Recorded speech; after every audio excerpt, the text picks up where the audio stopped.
নমস্কার, কেমন আছেন সবাই? ঘরে বাইরে লাইফস্টাইলে আপনাদের সবাইকে স্বাগত।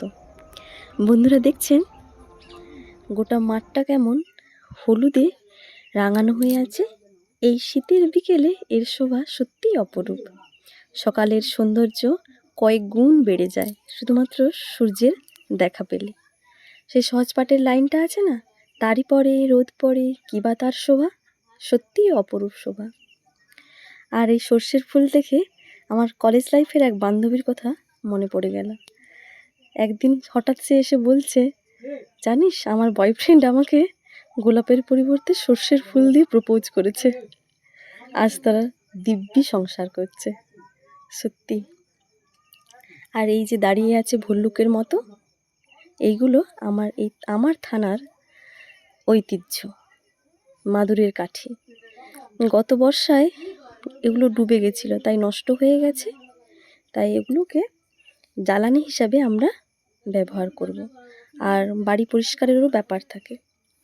এই যে দেখছেন, একদিকে যেমন এক ফসলের সমাপ্তি, আরেক ফসলের সূচনা। এই জন্য শেষ আর শুরুর এক অপূর্ব মেলবন্ধন। আর এই যে দেখছেন, এই যে গাছগুলো, এগুলো আপনারা কে কী নামে চেনেন অবশ্যই কমেন্ট করে জানাবেন। এটা আমরা চেচকা বলে থাকি। আর এই দিকে আমার বড়মশাই ওলকপিতে মাটিগুলো আলগা করছে, ওগুলোতে সার দেওয়ার জন্য। আর গাছগুলো একটু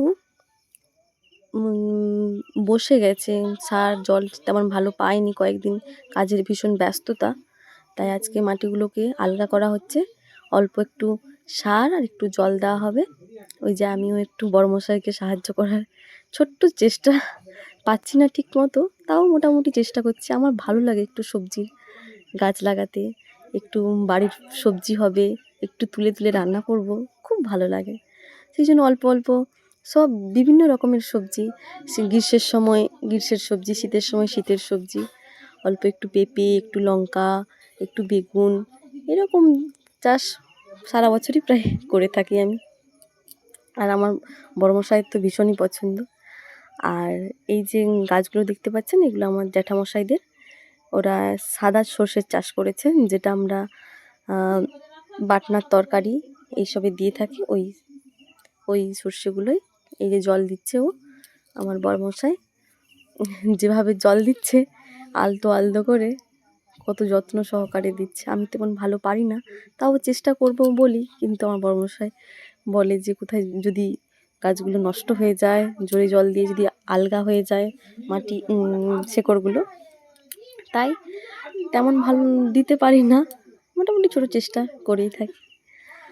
আর এই যে জলগুলো দেয়া হচ্ছে। আর বন্ধুরা, আপনারা যদি আমার চ্যানেল নতুন হয়ে থাকেন অবশ্যই চ্যানেলটি সাবস্ক্রাইব করে দেবেন আর শেয়ার করে আমার মনোবল বাড়িয়ে দেবেন। আর এই যে কাঠিগুলো কেমন ভল্লুকের মতো দাঁড়িয়ে আছে, রাতে তো মনে হয় দেখলে যেন কে ভূতের মতো কেউ দাঁড়িয়ে আছে, সত্যিই খুব ভয় লাগে। নমস্কার, সবাইকে ধন্যবাদ ভিডিওটি দেখার জন্য। আর লাইক এবং